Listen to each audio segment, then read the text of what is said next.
Hey guys, in this video we are looking at the Web3 and how it applies to VDO.Ninja. So just kind of playing around with some core ideas, concepts, and demonstrating a prototype. We're also going to look at a couple of items from the news this week that I think are important items for VDO.Ninja users.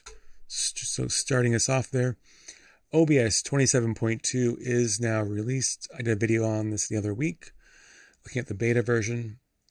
OBS 27.2 fixes a lot of problems that VDO.Ninja users have been having. Problems with Rainbow Puke are now fixed. So if you're on a bad connection, you're not going to get this corrupted video anymore. Audio sync issues are resolved, I believe, largely. Support for the AV1 codec is now available, which is awesome if you have limited bandwidth. Past features that VDO.Ninja supported in Chrome are now supported as well in OBS, such as the ability to buffer WebRTC video, to doing chunked web codec-based video transfer is now supported. All really cool stuff. And this is in part due to the fact that OBS updated from Chromium version 75 to 95. That is a huge update. That's like over 2 years worth of patches and features dropped on us. Thank you so much to the OBS devs and the CEF community for getting that update out. It was long coming, but greatly appreciated. Thank you very much. Just by coincidence, VDO.Ninja also updated today, Valentine's Day, to version 21. This is largely a bug fix, polishing update, and getting things ready for 27.2 of OBS. Some of the key features of 21 is if you right-click a video, you get access to a menu. You can do things like save a video by right-clicking it, which is kind of interesting. You can mirror a video. You can get some new features. You can even pause a video and it actually stops the stream, which is kind of neat. And all that is available via right-clicking a video now in VDO.Ninja. If you have more things you wanted to be added to that right-click menu, let me know on Discord at discord.video.ninja. Let me know in the feature request channel there for any ideas. But jumping into the point of this video largely, I added what I would call Web3 support, more of a proof of concept, and it's only to a kind of a separately hosted version of VDO.Ninja. But there's a lot of hype around this notion of Web3. I wanted to spend some time exploring it, and I did just that. So Web3, for those who perhaps aren't completely aware, it's like a marketing buzzword used by those in the cryptocurrency space and by some investor groups, kind of like the metaverse as a term. And so a lot of marketing hype behind it.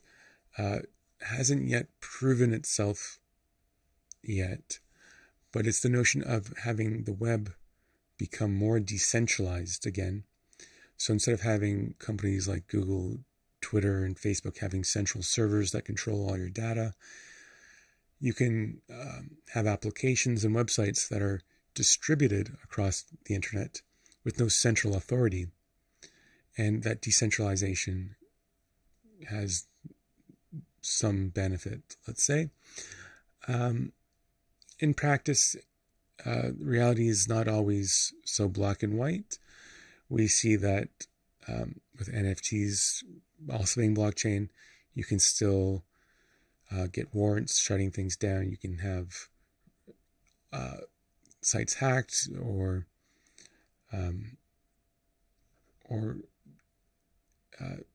entire chains being shut down as, scams, let's say.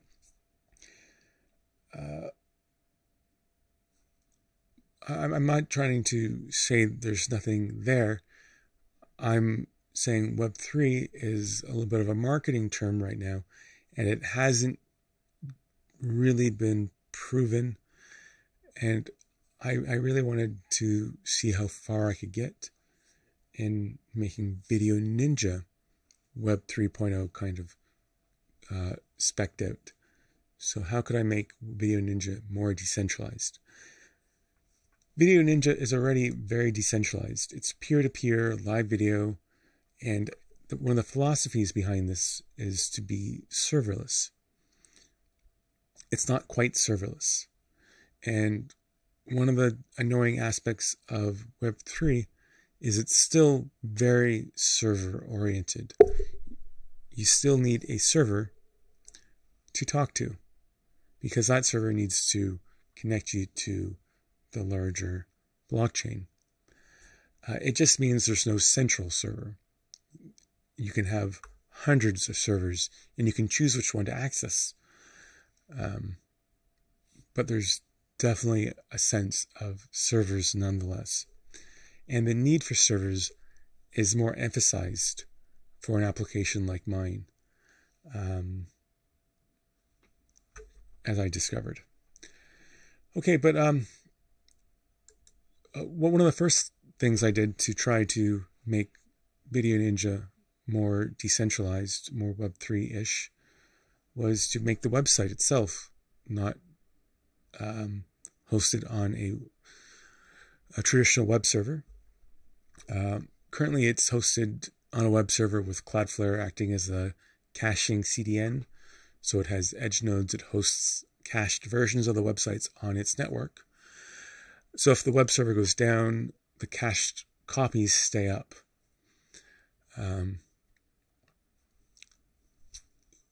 But with something like IPFS hosting, you can host video or host websites on a peer-to-peer distributed open web concept, right? So you can kind of just go here and read more about it. It's a edge network, combines the power of peer-to-peer technologies to deliver fast speeds, fraction of the cost, 150 servers globally, guaranteed uptime, performance boost. It's interesting in some senses, like you can I don't know.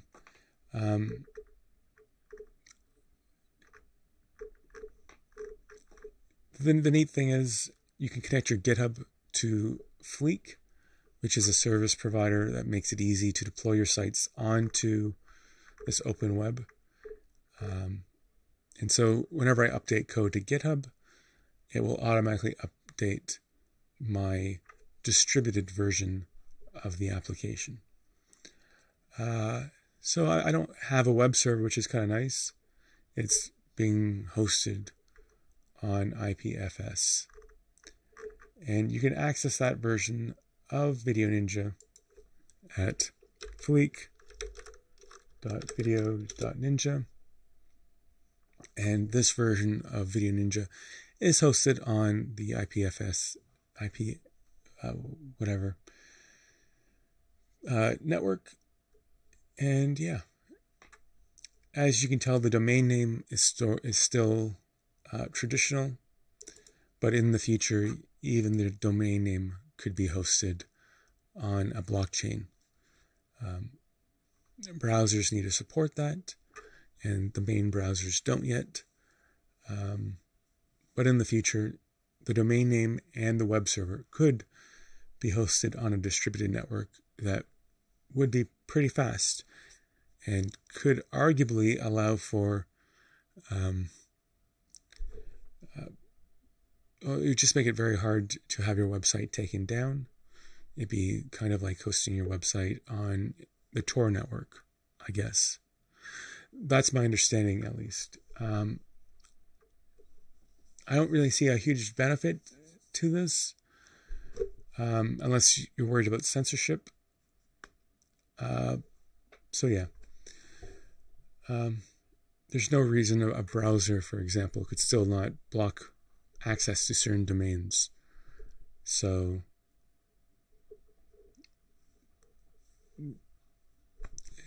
it's neat in theory. The second aspect, though, is VDO.Ninja uses a handshake server. So there's still a server component that goes beyond the web server and the DNS server. We need a handshake server and a stun server to make a connection. I don't quite have a solution for a stun server yet. You don't need a stun server if you have a public IP address without a firewall, but most users do have a router with a NAT firewall. But a handshake server allows two peers to create an initial peer-to-peer connection. And once that connection is established, the handshake server can disconnect and fall away. But you do need some sort of middleman to help the two peers find each other and talk to each other. Without that, neither of these two browsers can act as servers on their own. So you need some person in the middle who's willing to act like a server to bridge these two connections. And that's interesting because a company, iota.org, has a blockchain designed for kind of application developed for kind of this concept, not necessarily for a handshake server, but allows developers to make services that use the blockchain. And the blockchain being distributed allows you to make a distributed, decentralized API that can replace the API used by my existing handshake server. Currently with VDO.Ninja, you can host your own handshake server. So if you go to my GitHub, you can download your own, host it yourself. And so that's kind of the decentralization. You don't have to use my server. You can host your own. But the notion here is you could, in theory, use the blockchain, and then there wouldn't be any central server at all. It would be abstracted by the blockchain. However, accessing the blockchain still requires a server. You can have a list of servers in your application, and you can say if one server is not working, go to the next server.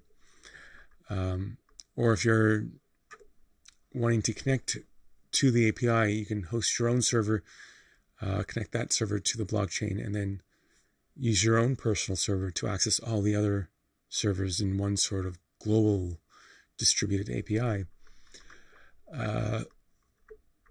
I'm not seeing a whole lot of value to VDO.Ninja users in this concept, other than the fact that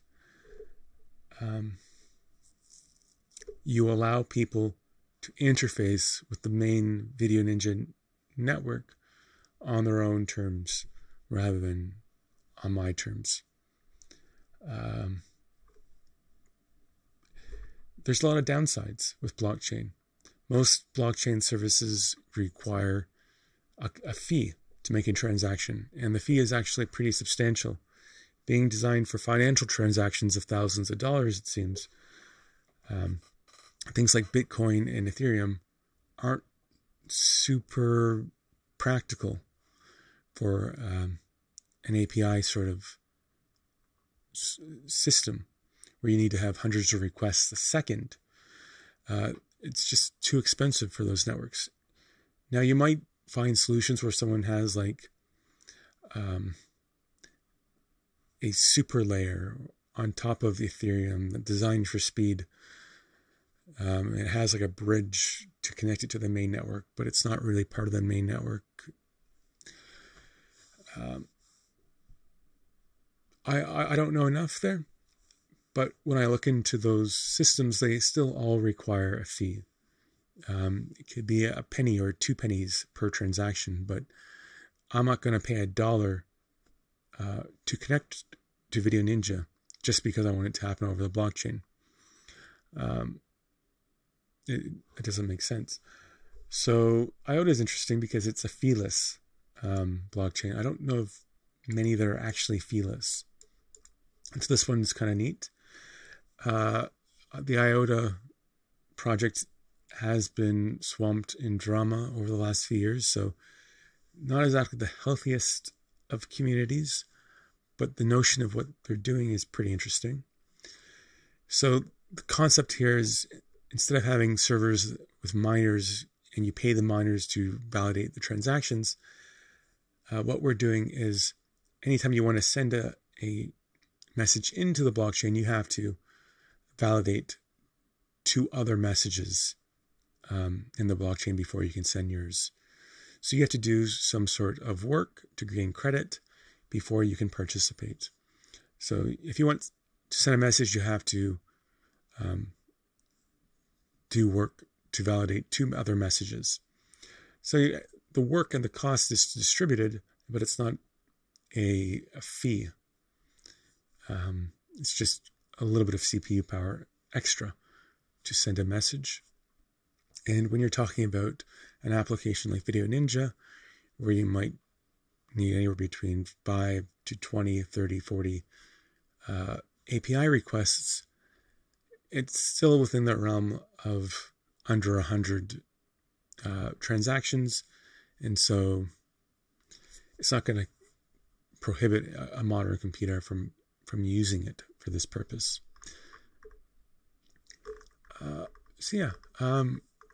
Wasn't exactly the easiest in the world to use IOTA initially.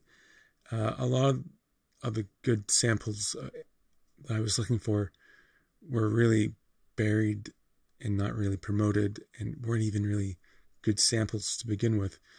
There's a strong emphasis on e-commerce and wallets, and not so much on what developers like myself actually want.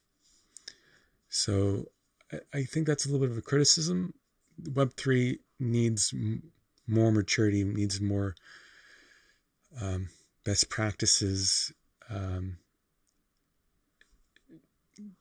There's no clear way on how to use the blockchain for an application. We're starting to see solutions for NFTs, smart contracts, wallets, and payments, but not yet really for developers. So for Web3 to really blossom, I think we need to figure out those design practices and design philosophies for developers to actually have an accessible time making use of it.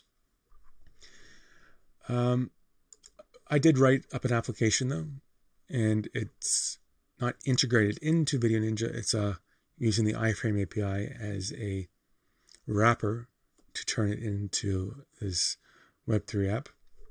That means you can also use it for other applications. You can take this wrapper and kind of consider it an API that you can be applied to any sort of application.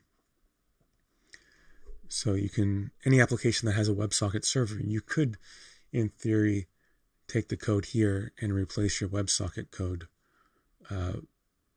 with this code. So, that's kind of neat. The code is primarily within this main.js file. There's this notion of query, check messages, send messages,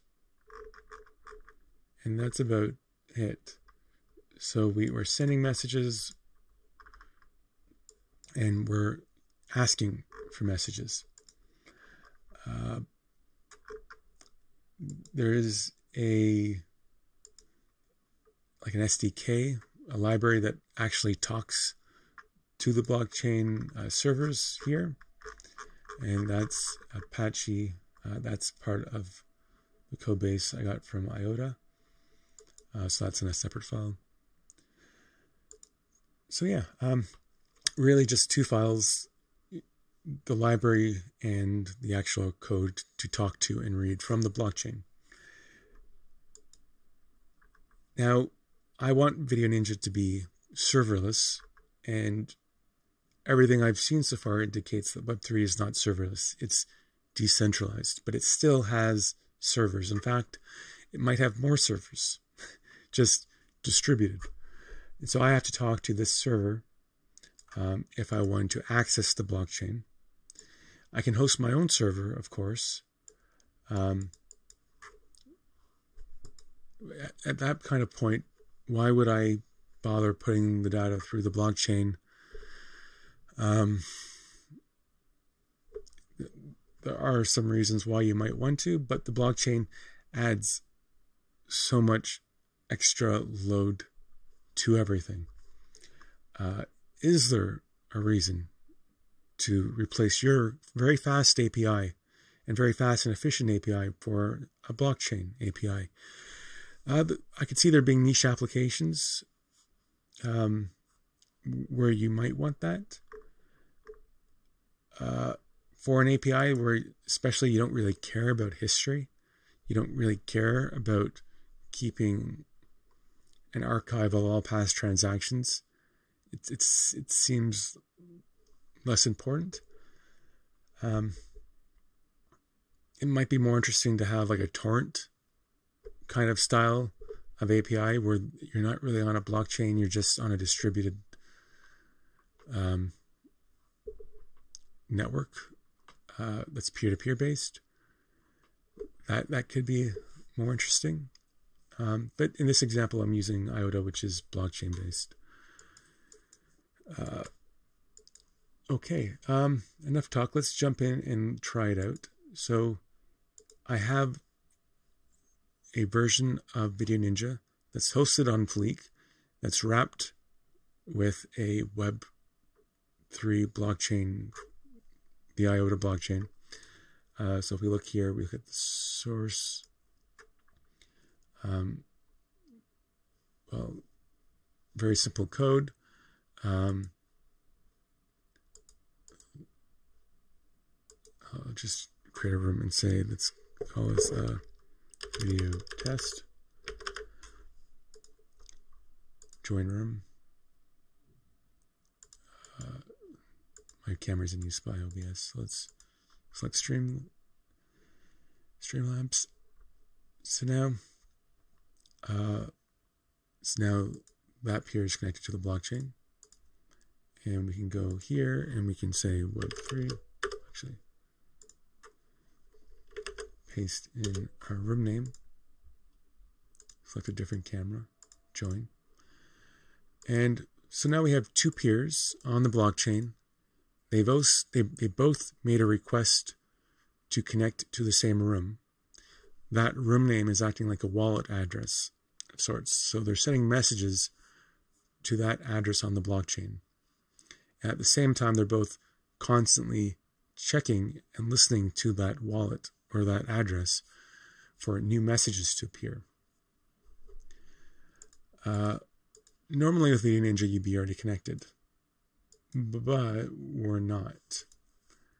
And that is in part due to the blockchain being incredibly slow. So we can go here and we can see the state of the connection. We have these peers who are connected to the blockchain, and they've sent their messages out, but they're still waiting for the other peer to get the messages. So inch by inch, this peer now got a message from the other peer. It took like 30 seconds or a minute. Still no connection. But what we're going to see is these peers are slowly going to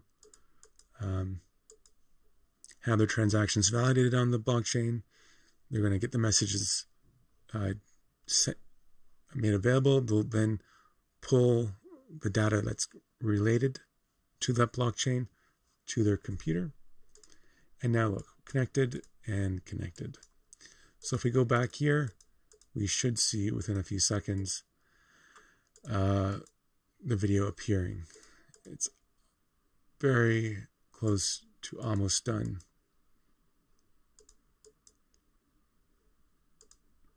So we're half complete. Signaling state. Connected, stable, okay. One of them's done. I could make this go a little bit faster, probably.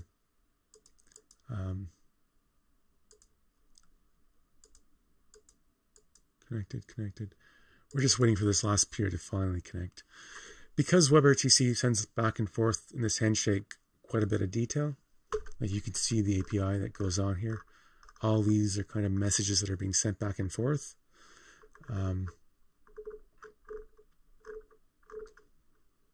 it does take some time for the connection to be established.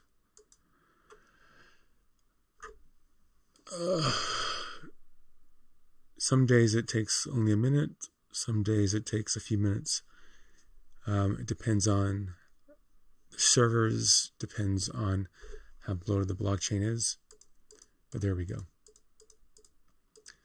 So now the two peers have connected through the blockchain. Took a few minutes. They're now both in connected state. And they can now disconnect from the blockchain and talk to each other directly via the peer network. So peer-to-peer, they can now do whatever they want, send messages to each other. So I can send a message, and that message appears instantly now on the other peer because they're peer-to-peer. So the interesting thing here is it is possible to connect peer-to-peer using the blockchain. It's slow, but it's not so slow that it cannot happen. I think the maximum time you can wait with VDO.Ninja is about 10 minutes per transaction before it times out. And what we're seeing here is it takes like a minute per transaction, and there's multiple transactions. So it takes a few minutes. But once you're connected, it's fast. There is an opportunity for me to probably cut the speed in half by only having one peer connect. And then once that first peer is connected, we then get the second peer to connect using the existing peer connection. In this case, I have them both trying to connect at the same time, but kind of on different channels. And it's the slowest one that takes all the time. Like we saw that one finished before the other, even though they started at the same time. Just the nature of blockchain being kind of asynchronous. Anyways, so yeah, that's interesting. If you want to check it out, that's Web3-version.VDO.Ninja. This is both hosted on Fleek. So the website is distributed. The API is distributed via the blockchain. It's still using a stun server. You can disable the stun server if you want to, but you must have a publicly exposed IP address with no firewall for that option to work. And I'll keep at it. Yeah, I think I can get this down to maybe 30 seconds in the future in terms of speed of connection. But from a user point of view, this is unacceptable. This is too slow. Maybe there could be some hybrid approach where if you're on the same node, you bypass the blockchain and you only use the blockchain for like those off the net. Let them be slow, or I don't know, or don't use the blockchain. Use some other distributed sort of system that isn't as slow as the blockchain. I ran into a lot of problems with the blockchain. I'm